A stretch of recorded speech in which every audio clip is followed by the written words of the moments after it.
now, very short word for this project. Central European University and Tokyo University of Foreign Studies, together with New Lisbon University and University of Firenze, are now so embarking on a challenge joint master degree program called History in Public from last year. We called the program by a little bit curious abbreviation, HIPS. I think it can sound a little bit so strange in English. And it's supported by, financially supported by European Union and Japanese Ministry of Education and Culture, and etc., etc. Public history is emerging, at least in Japan, is emerging new and very important academic field. And so also we are very happy that today we have among audience distinguished Japanese historians in this field, the pioneer of this field, in Japan. And they, I think that last year, they established a new research association for public history. And we would be very grateful, and we are very looking forward to the possible cooperation with you. And now, so the first students are just selected, and they will begin the program in September at CEU in Budapest and in Vienna. Then, hopefully, they can move to Tokyo in next year, late January. And of course, I hope they can attend the course, so to say, physically in person. But so we are ready now to offer the courses even online. The time is limited, so please visit. Sorry, I will show you some of our web page, and I will give you also the links. So this is the main site of our program. So if you want to know a little bit in detail about the program, please visit this page. It's created by the Central European University, and also we have the Tokyo University of Foreign Studies have also the web page, so introducing you the whole program, very in short. And today's event is so actually the very start of our adventure or our activity. And again, so we thank you, all of you, for participating in this event. I now so like to begin the whole event, so asking Professor Trancheni to make some introduction. So please, Balázs. Thanks a lot, Taku, for this very, very generous introduction. And I think I can tell it in the name of the whole CEU team that, paraphrasing the Pink Floyd song, that we all wish we were there. We would be very, very happy to meet you in person, and we very much hope that with the end of, hopefully soon or later end of this pandemic, we will be able to resume personal communication, because that's of course one of the core things of this common experience, that it was very much built on interpersonal interaction. And I would like to also thank you in the name of the whole CEU group for organizing this webinar or small workshop or conference, and I think we hope that we will reach out to many interested people, possible colleagues, possible students, possible intellectual partners for this venture. So I think I will not give a whole presentation. I would like to just mention a couple of important facts to kind of a little bit historicize, as we are historians, this whole project and this whole cooperation.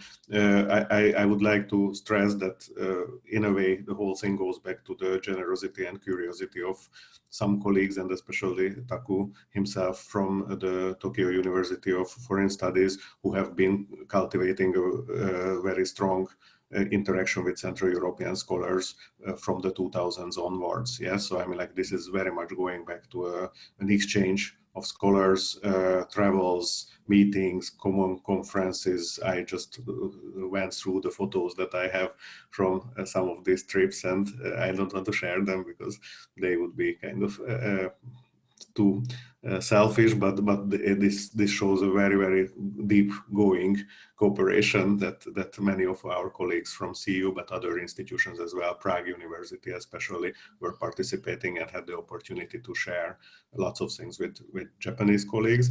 But I think even this personal generosity and curiosity has, of course, a broader context, and it has maybe three important contexts. One is the opening up of mobility after 1989. Yes, I mean, this kind of cooperation between Japan and East Central Europe would have been impossible had there not been a regime change, had there not been a kind of opening of political and cultural mobility. And also there are longer term intellectual traditions on both sides. Yes, I mean, it's not by chance that somehow for Japanese scholars, of course, not for all Japanese scholars, but for some Japanese scholars, East Central European nation building and modernization, political modernization projects became so interesting. And it's not by chance that for some Eastern Europeans and East Central Europeans, Japan was a kind of interesting, ambiguous other. And that goes back at least to the interwar period, if not to the Meiji reform period. So there is, of course, the traditional German-Japanese cooperation, and also historiographical cooperation, and also comparative dimension, but there has been also Central, East Central European Japanese one. Now, the other important thing is, I think, that we are talking about two very special institutions. Yes, I mean, both Central European University and the Tokyo University of Foreign Studies have been very, I mean, Tokyo University, of course, is a much more long-term institution. CEU is the product of this transition period, but both of them are very eminently transnational. Their actually raison d'etre is being transnational. And I think that was very much a kind of very healthy and very fertile ground for this kind of cooperation. Both institutions saw it, their mission, and saw it their kind of natural existence to promote this kind of cooperation. We didn't have to fight with our own institution in this respect to kind of build this cooperation. And then there is one third aspect, and of course that is something that brought us together also, and that is the very complex historical and public history legacies. Yes, I mean, we are talking about, and here we can include, of course, Italy and Portugal as well, very strong authoritarian heritages, political heritages, which have been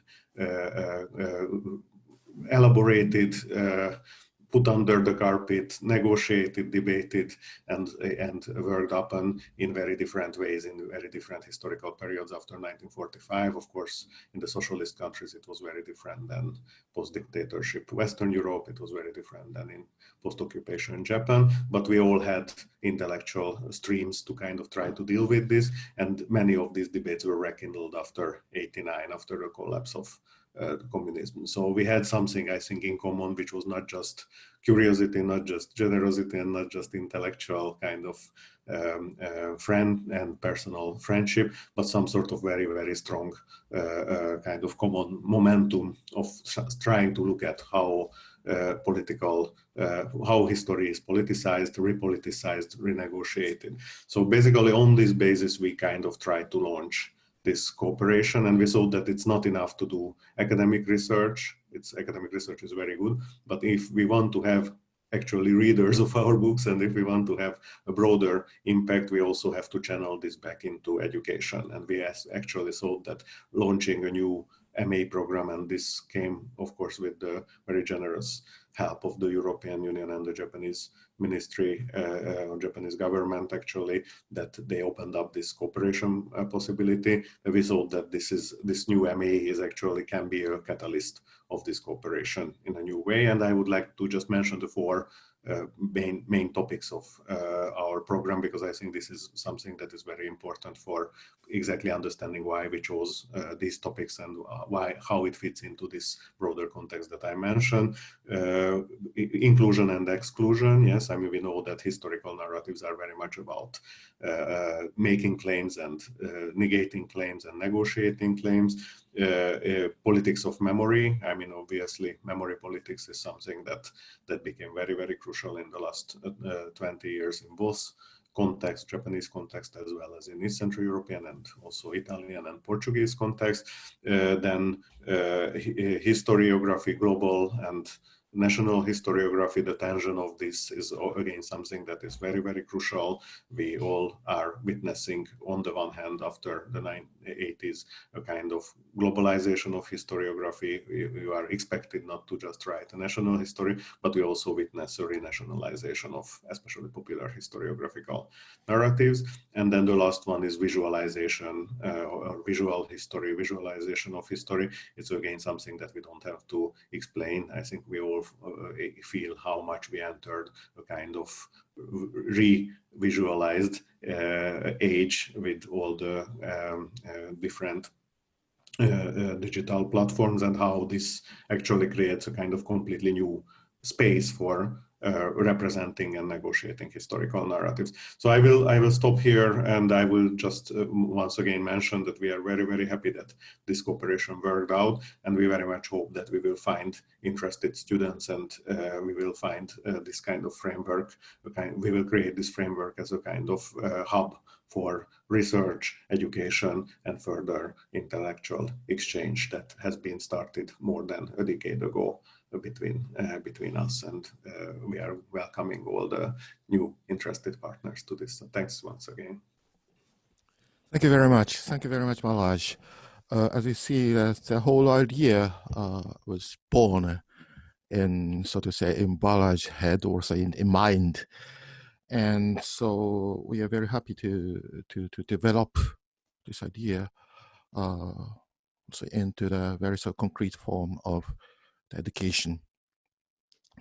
So then, thank you very much once again, Balázs. And then, so the first speaker after Balázs will be the Miss Kovács, Noemi Anna Kovács. As I said, she's in charge of the whole Erasmus Mundus Programme, and Erasmus Mundus Programme is the very backbone of this HIPS history in public program. And as you know, perhaps all of you very well know that Erasmus Mundus is very much developed in European universities, but still we are not so very familiar with the practice and idea of the system, also of the Erasmus Mundus program. So she will very shortly introduce us this Erasmus Mundus practice and idea. So can I ask Noemi to? Yes. Good morning and good afternoon at the same time for everyone. I feel really honored to be here and see so many interested and bright faces here, even if under the current circumstances. My name is Noemi Anna Kovács, and I work for Central European University for more than 11 years at the Academic Cooperation and Research Support Office. And our office is a central unit at the university, and our main task is to manage both educational and research programs which have their funding from external sources. Most of the projects are funded from the European Commission, but of course we have other private foundation funded projects or private donors funded projects. And a big share of these projects are covered by the Erasmus Mundus initiative of the European Union. And I have to tell you that CEU is really successful, and that's why we were really keen on submitting this application together, because CEU can boast of 3 already running Erasmus programs, Erasmus Mundus programs. One in the field of public policy, another in the field of environmental sciences and policy, and the third one is in the field of gender studies. And out of these 3 programs, CEU is the coordinator of 2. And since 2007, CEU is involved in the Erasmus Mundus program. The way I am related to this program as an administrator is just very briefly to tell you that I'm involved in the management of any externally funded projects, and especially this one as well, from the very first moment. So I was involved in the application preparation together with Balázs and the whole team, from administrative, financial and legal points of view. And I will be there hopefully until the very end of the project, or hopefully there will not be an end and we can sustain it for a longer term. So I will be an administrative support throughout the whole life cycle of the project. Now I am going to talk about very briefly the Erasmus Mundus program in general. What it is, what it does, and who it is for. I would like to a little bit then focus on the Erasmus Mundus and the Japanese initiative, this very specific initiative that was launched in 2019. And then I will just touch upon very briefly on the HIPS from administrative point of view.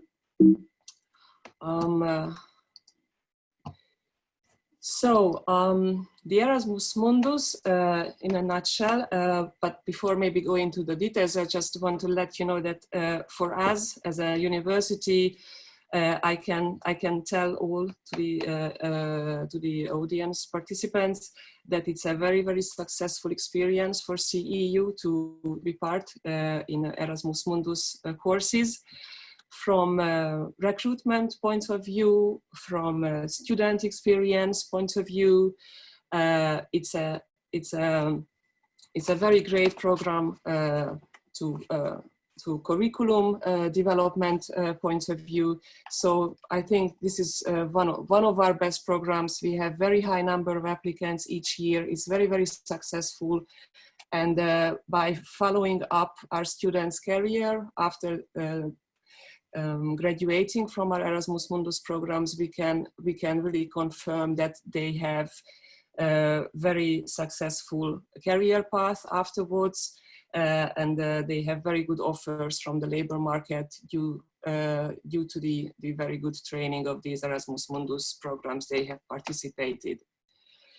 So the Erasmus program was named after a Dutch scholar from the 15th century, who was an Erasmus student of that time, because he studied in different monastic schools in Europe, and therefore he somehow realized, or he represented a kind of a truly genuine physical geographical mobility across Europe at different monastic schools, and therefore the whole program was named after him. And the Mundus comes from the Latin word that stands for word, and therefore the Erasmus Mundus program represents a truly international educational experience of our times. The whole Erasmus Mundus program was launched by the European Commission in 2004 with the purpose of supporting the academic cooperation and the mobility between the European Union and its partner countries. And by the passing of time, the union, the Commission opened up gradually, and more and more countries could participate in the program, not only the European member states, but then our associated countries, and then later on, all countries of the world could participate in Erasmus Mundus programs. It is really, really successful. We can say by now that more than 500 Erasmus Mundus joint programs were created throughout Europe, and more than 20,000 master scholarships were funded by these programs. Just in 2019, 2,130 master students graduated from this program. So we can simply say that this Erasmus Mundus program is one of the flagship projects of the EU. It's really successful. It has very high number of applicants, and the employability rate after graduating from an Erasmus Mundus program is really high. So it has a great prestige among the master students, and it of course it gives prestige to the institutions who participate in the courses.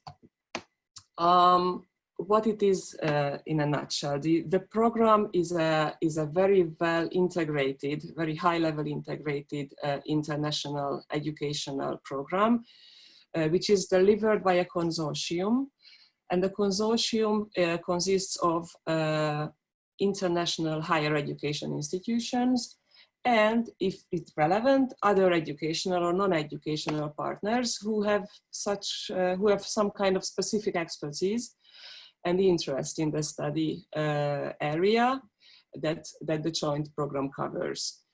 This consortium comes up with a joint program, and they deliver this program together throughout the whole life cycle.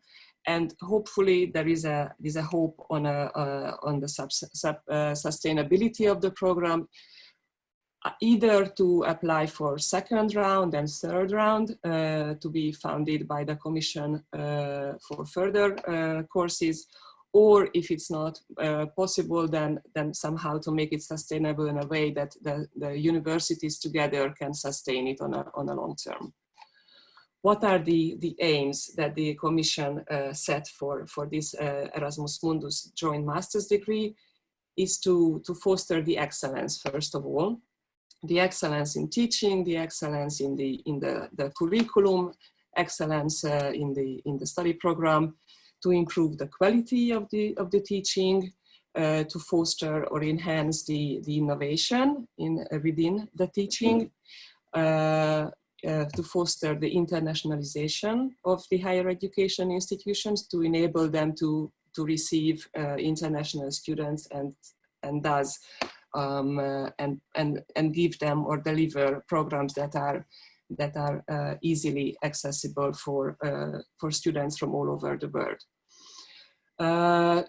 Then the second aim is to increase the quality of the higher education institution area in Europe, and to increase the attractiveness of this area, and to support the external relations of the EU's in the higher education field by giving the scholarships to master students worldwide.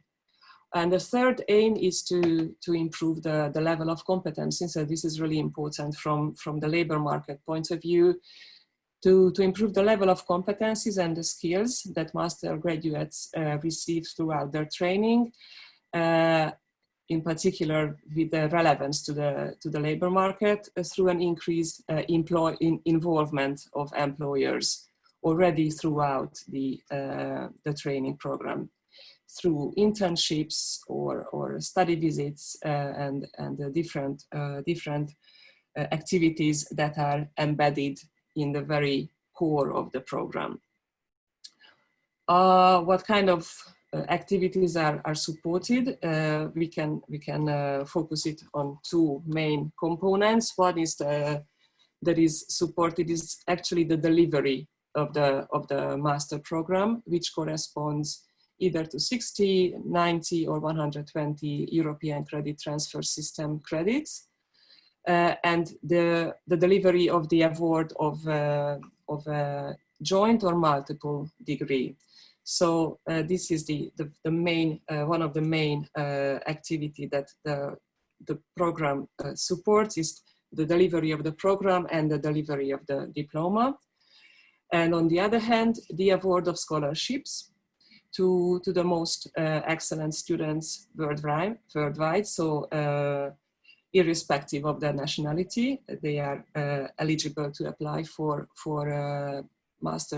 joint master degree scholarships in one of the Erasmus Mundus joint masters program. These are the main aims. So the quality improvements, innovation, excellence, internationalization, and all of them connected to the other, improve competencies, skills, employability of the students, quality and attractiveness of the European and Japanese higher education areas, in our case, the relevance for the labor market through the increased involvement of employers, and a very strong aim is to create a jointness, a very high level of course integration within the consortium members. Of course, such a program offers opportunities for the higher education institutions because it offers a high degree of visibility internationally in a program of excellence and attractive co-funding system, because the funding, the majority of the funding comes from the European Commission. So it's a great opportunity for universities to engage in such programs with the help of European Union funding. It offers increased exchange of very, very good students and very good staff among the participating higher education institutions.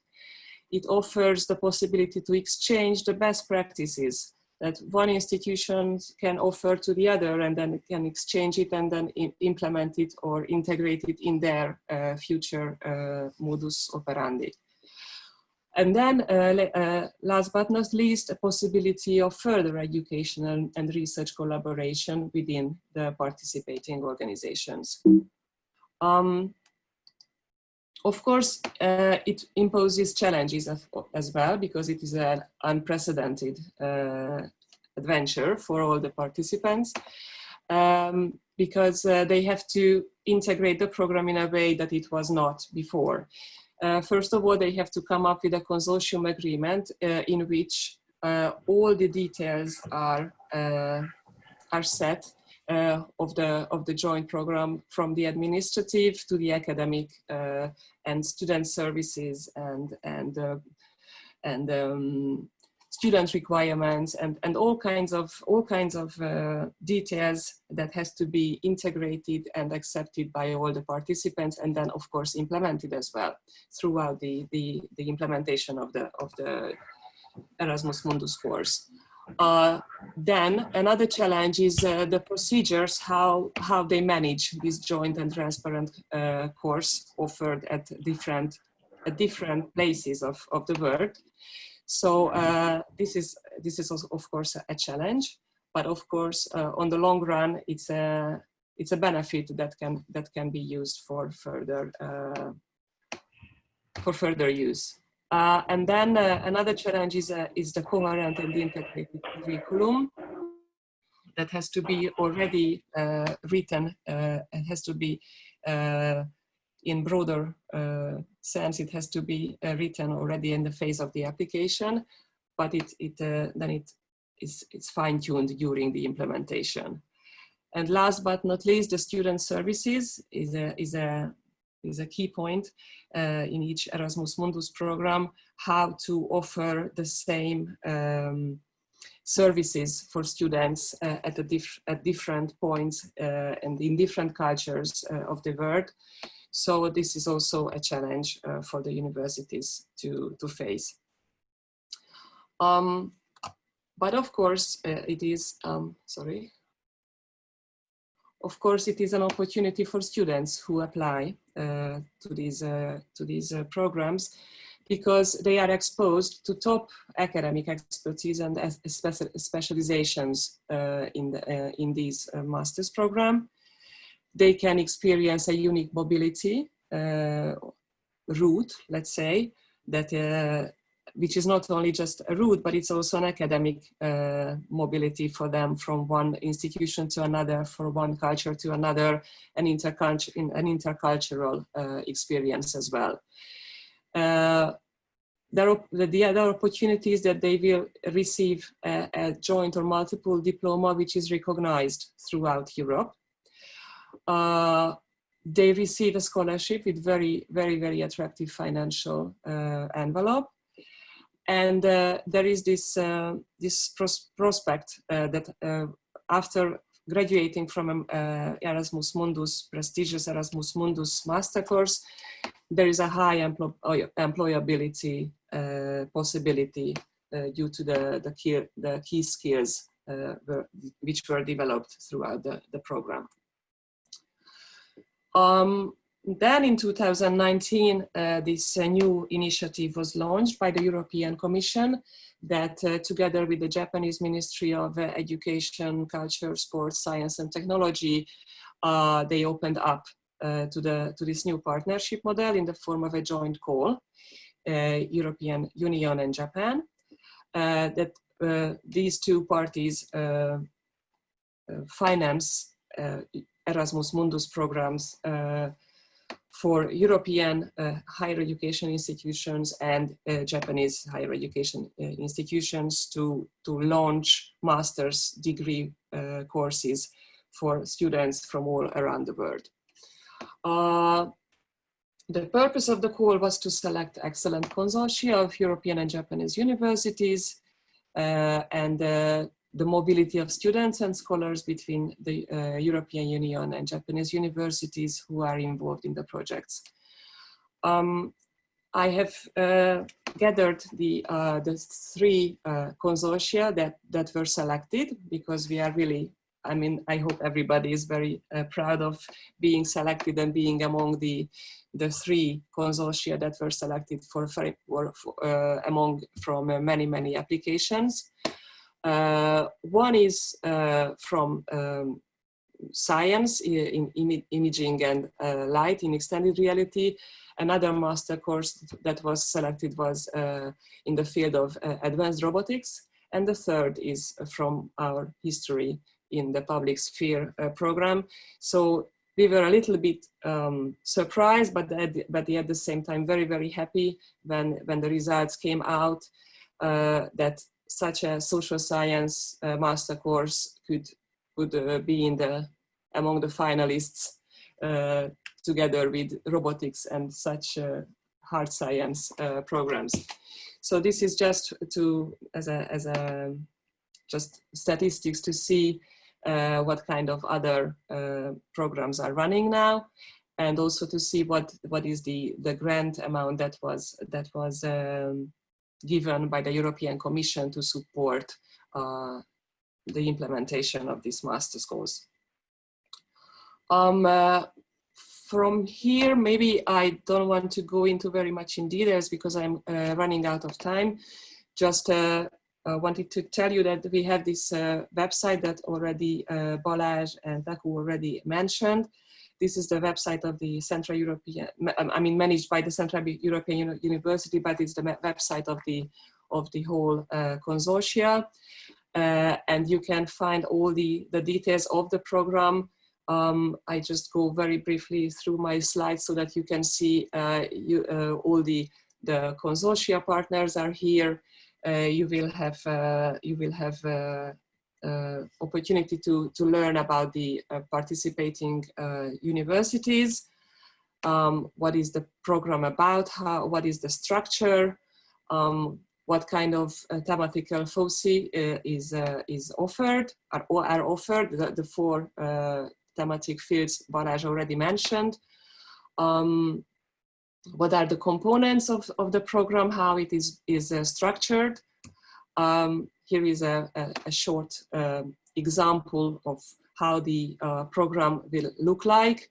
first semester, second semester, third and fourth semester, what is the route that students will go through when they are admitted, what is the admission procedure, what kind of requirements did the program set, the scholarship structure very briefly, and this is just an application statistics which are as of now. So what we know now, that we have already had 57 applicants and 8 scholarships will be given, but you can see how many, that it was already very successful instead of these unfortunate times that we are in now.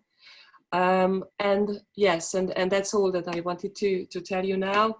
And I will, of course, share the slides with you and send the slides. And if you have any questions, please send it in a chat box or into the chat room, and I will answer it later on.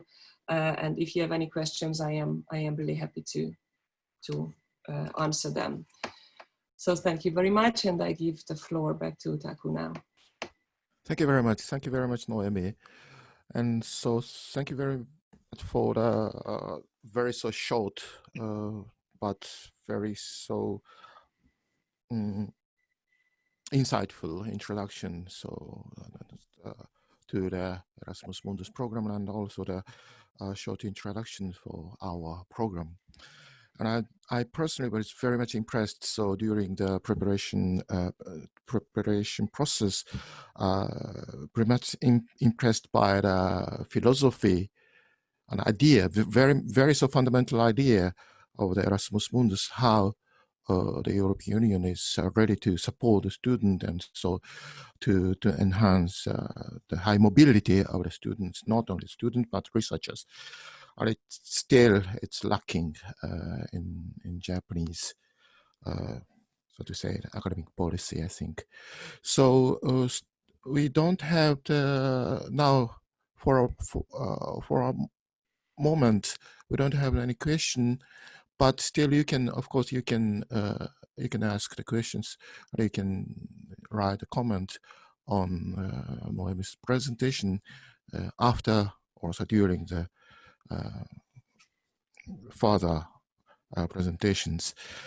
Then, so I think so we had better so proceed to the next session by Professor Riedl on the, about the recent, or so the contemporary activity of the CEU. So could you, Matthias? Yes, thank you very much, Taku. Very glad to see all of you. Of course, I'm very sad that we can't be physically in Tokyo right now, where I've been so often and always enjoyed myself very much. But nevertheless, I'm glad that this event is happening today and that we can talk to each other. Now, my presentation is mainly about what is CEU and what is the Department of History today. And it will not be very theoretically reflected, but I really want to address the students. Students who may be interested either in enrolling in the HIPS program or to come to CEU in one or the other form as visiting students, or even enroll in one of our other programs. Okay, so I will try to share my screen, and I hope this is working.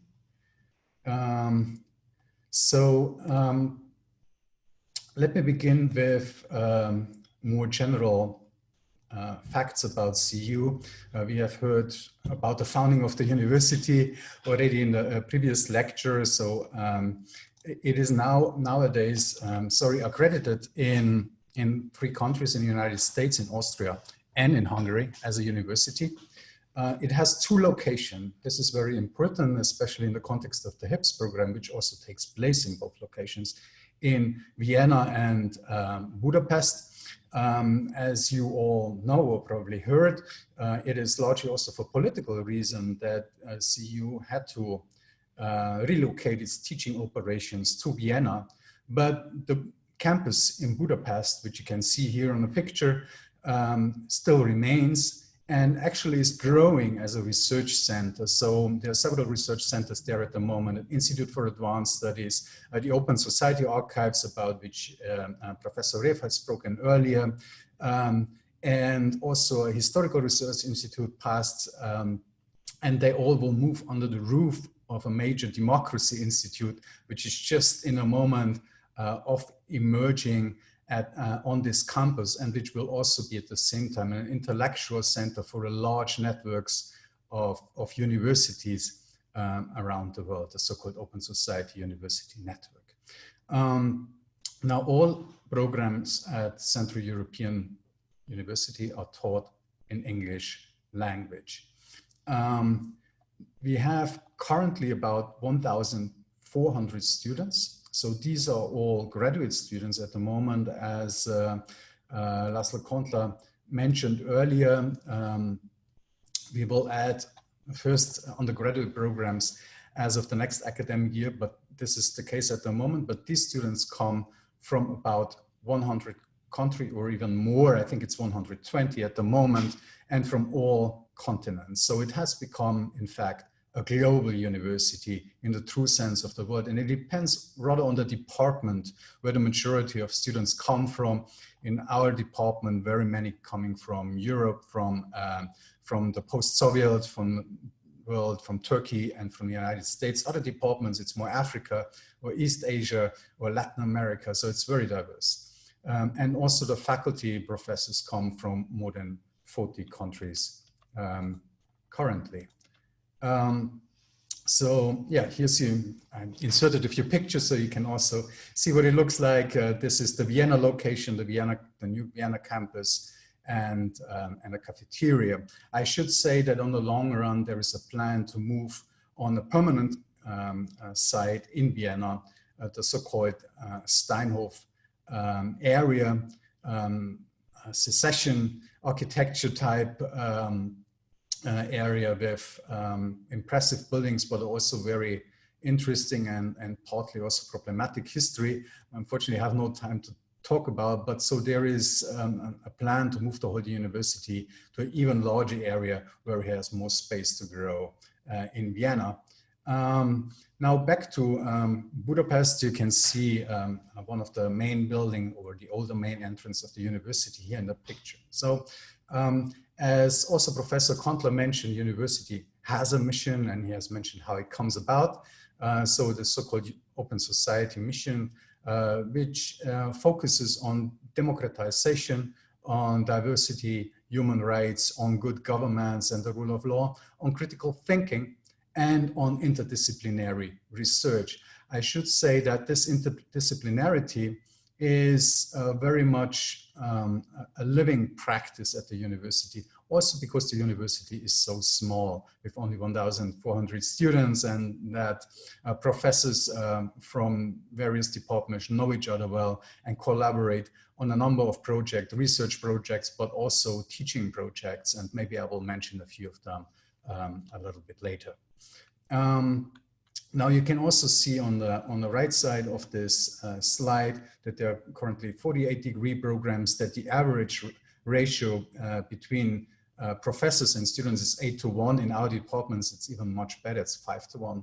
And that the university, meanwhile, has earned rankings as top university in the world in a variety of disciplines, including also history. So in many fields, we rank in the top 50 or the top 100 of the world. Now, this is also has been said earlier, what the university today is. It focuses on the social sciences and the humanities. So we have no natural sciences, but we have a number of fields which overlap or bridge natural sciences and social sciences or humanities, such as the environmental sciences, or for instance, cognitive science. Now, the CEU students, this is a picture taken from the roof of our new campus in Budapest. So in the background, you can see the Hungarian parliament. The student body is, in fact, very diverse. It's a cosmopolitan student body. And this very much explains a lot the general atmosphere at the university, in the classes, and we'll maybe say a little bit more about this later.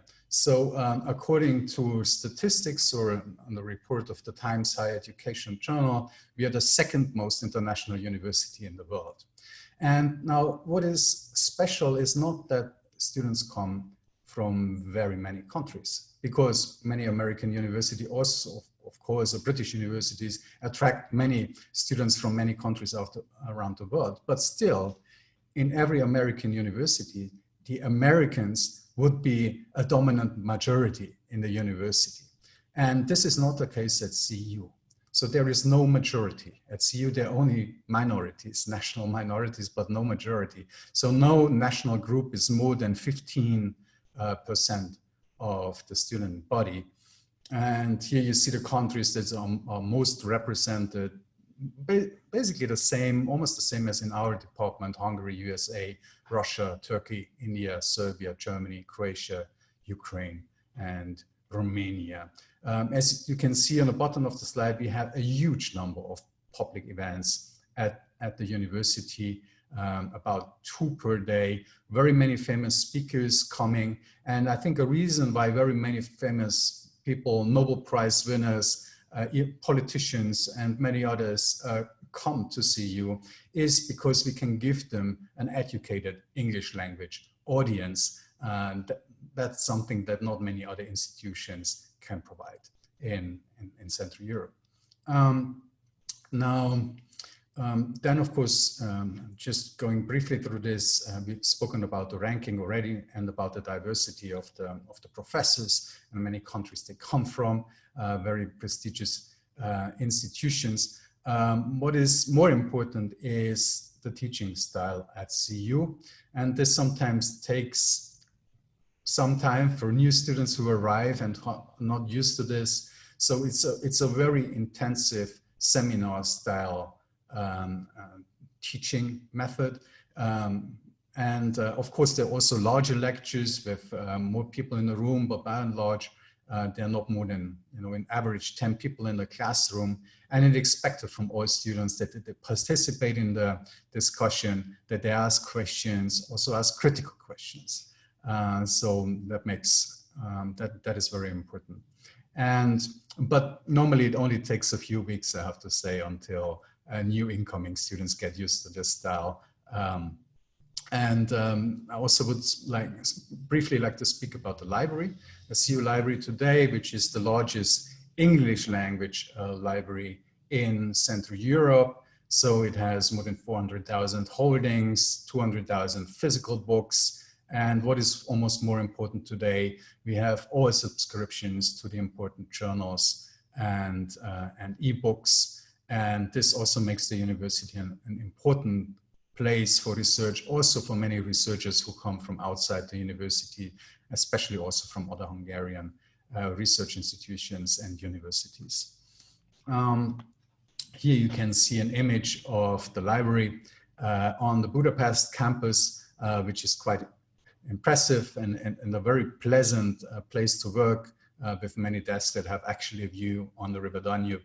And the students who will come in the course of the HIPS program will also be able to use this library in Budapest. And now briefly about the alumni, where do CEU students go? So 40% into business, 30% education and research, then government, foundations, international organizations, especially EU and United Nations. So that plays a role. In our department, it is somewhat different. It would be reversed. So education is the primary career path, but I'll speak about this in a moment. And maybe I just jump over this slide. What is also important is that the great majority of students at Central European University receive financial support. All doctoral students who are admitted to the university receive 4 years of funding to an extent that also covers their living costs.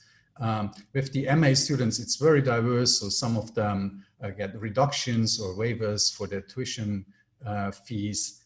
Some get, in addition, free accommodation, monthly stipends, and so on. That depends also on, of course, the quality of their applications and also their own social background. In addition, all the students are entitled to receive research grants, travel grants. We have a number of academic awards. The picture that you can see is our annual graduation ceremony, which is an important event, usually with very famous keynote speakers included. Good. I will now turn to the departments. So far I have spoken about the university, and now I will speak about the Department of History. So you can see a picture of the class of 2017. So, and the professors in the foreground and the students. Currently we have 18 permanent professors, permanent faculty members at our department, but in each year we have about 8 to 12 additional visiting professors from various parts of the world, specializing in various areas, and adding greatly to let's say, the width of our curricular office.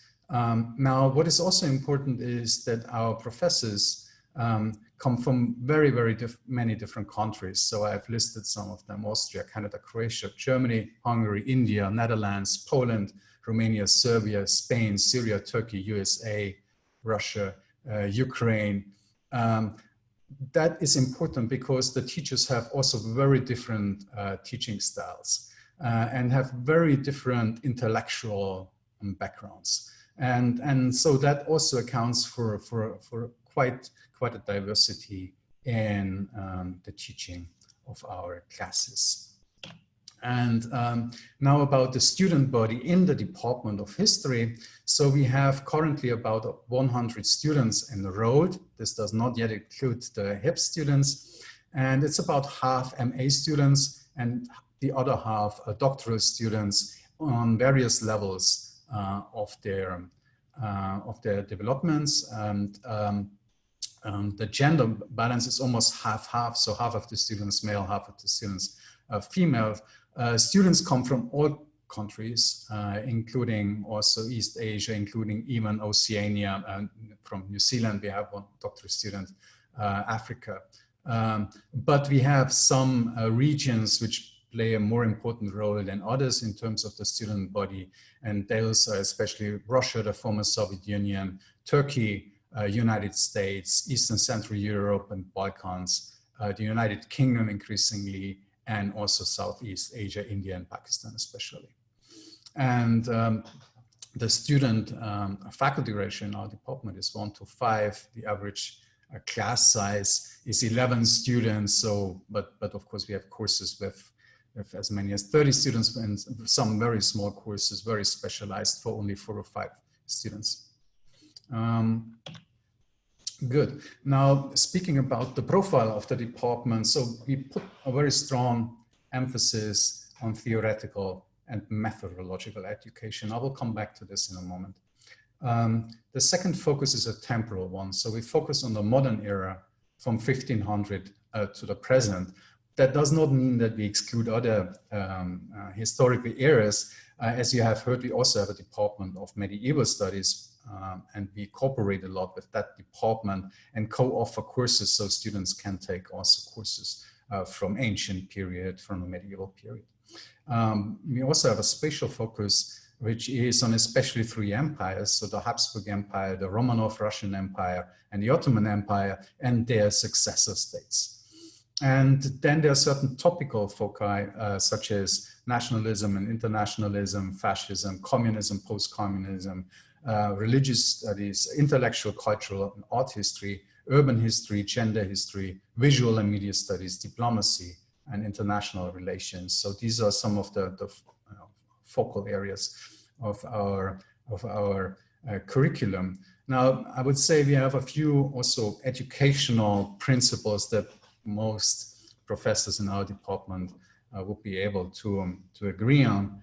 And the first one of these is methodological awareness. So our departments are designed to give the students a broader perspective beyond their particular research fields and their accustomed method that they have learned already in their home universities. And also we have, I would say, a very good reputation as an institution that gives a good education in methodological and theoretical training. In fact, that is why many of the students come to us.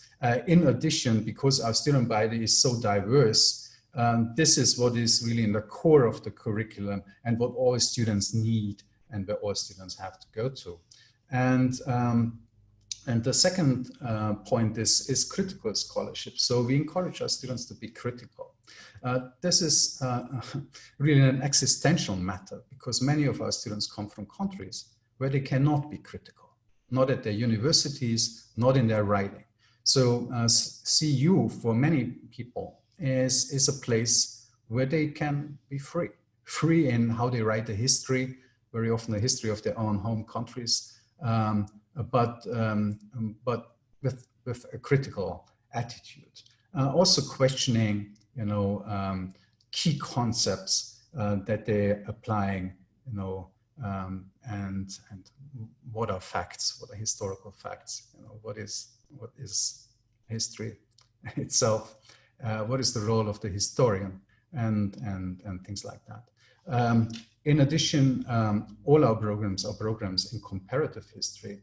Now, comparative history, I would say, is not just a label for programs, certainly. It's almost a lifestyle because of the diversity of the student body. So comparison happens basically also in the social interaction between teachers and students in the classroom on a daily basis. People have very different views, but even in, let's say, the social life, people have very different tastes, styles of clothing and so on. So comparison and intercultural learning, I would say, is something that happens in CEU inside and outside the classroom on a permanent basis, in a classroom just as much as in the dormitory.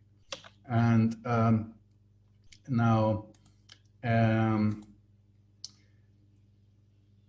I would also briefly introduce the programs that we are currently offering, degree programs in our department. So there is a one-year MA master's program in comparative history. There is a two-year MA programs in comparative history. There is our new Erasmus Mundus MA History in the Public Sphere, or the HIPS program, about which we have spoken already. We do have a very small but very well-running MA in European Women's and Gender History in cooperation with many other universities. A bit a similar construction, not exactly the same, but not unlike the HIPS program itself. And then, of course, we have a PhD program in comparative history. But we don't only have the degree programs, we also offer to our students a number of advanced certificates. These are certificates which are registered in New York State Education Department and which the students can earn in addition to their history degrees. For instance, a specialization, archives and evidentiary practice, mostly offered by Professor Reif and his colleagues at the Open Society Archive. We have religious studies, political thought, visual studies, and Eastern Mediterranean studies. Why is this important? Because in these advanced certificates, our students meet many students from other departments. So these are interdepartmental programs together with social science departments, but also philosophy, also medieval studies, and so on. So students meet many other students also from other departments, which increases also, of course, their number of social acquaintances. And in addition, not all of these are certificate programs, but we have further specialization and focus areas in early modern studies, in contemporary history, in history of science, and in Jewish studies. Also, I would not like to forget that we offer language training on very different levels. First of all of our students have to go through academic writing. They have to learn to write academically in English language to produce texts which they can publish in academic journals in English language, and of course to be prepared for writing their thesis at the end of the studies. But also we offer a number of colloquial languages, so you can learn speaking German, French, but also Chinese at CEU. What is very important for historians is that we have a source language teaching center, which teaches languages as source languages, as research languages, how to read them. This also includes ancient languages like ancient Greek, Latin, Ottoman Turkish, for instance, classical Arabic, classical Hebrew, but also modern languages such as Russian, but as a research language. And finally, something that only our department offers, we offer also historiography in other languages than English. For instance, German historiography courses, Russian historiography reading, and Arabic at this point, because we want our students not only to read English literature, but also where it is relevant for their own research, to try to read other secondary literature.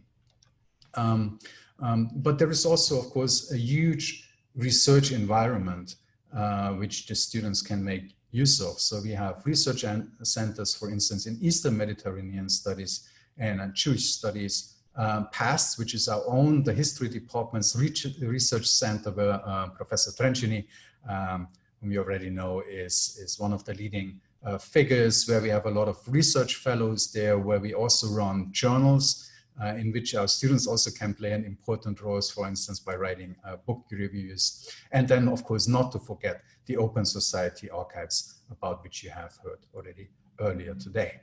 And besides that, we have also research groups, and it's important to note that these research groups are often created upon the initiative of our own students, such as a group in Empires, 19th century,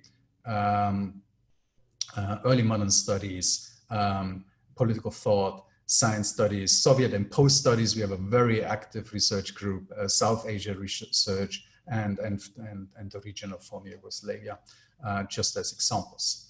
And something slowly coming to the end, but not to forget, and I think what is very important, that the department has a very active social life. So also we take our students out. Of course, that's very difficult to maintain at the moment, but under normal circumstances, this is very important because most of our students are foreigners, and also most of our professors are foreigners. So our students cannot, after their classes, just go home to their family. They can also not go home on the weekends. That means why the university community becomes much more important in their life than it would be the case in their home countries. Very often they don't speak the languages of the countries they surround them and so on. So the university has a very active social life, and I think it's fairly easy to integrate for everybody because of its naturally cosmopolitan character. And I also would say with something which is an achievement, which is in no international rankings, but I think something that makes the university really great, is there's enormous solidarity among the students. So they also help each other. And that's not unimportant. Before I finish, just also wanted to say a word about where our students go, where our alumni go. So most of them in our department go pursue academic careers, become researchers, professors around the world. This may change now, for instance, with the HIPS program, which also opens up many other trajectory, but already now, of course, many of our students also, we have, for instance, quite a number of known filmmakers, especially documentary filmmakers, coming from our department. But also our programs, especially our MA programs, are used even by American students to improve their chances to get into the top PhD programs of the world. And our students very successfully do. So every year we send students from Berkeley, Cambridge, Chicago, Columbia, Harvard, Oxford, Princeton, Yale, and other great universities. And also our students become professors around the world, and listed a number of universities here. And very often, of course, they become important academic figures in their home country, and then again send their own students to CEU and become recruiters for our department and for our university. So I think that's all I wanted to say, to briefly introduce a bit the university and the department and what it is today. And then, of course, I'd be happy to answer to your questions. And here also, just in case you're interested, here's some contact addresses and websites where we can get further information. Thank you for your interest. Thank you very much. Thank you very much, Professor Riedl. And so we now we can well understand that CEU is really very ideal and attractive center for such emerging, also interdisciplinary field like public history. So not only thanks to the present setting, but also thanks to the very challenging intellectual history and historical background of the institute.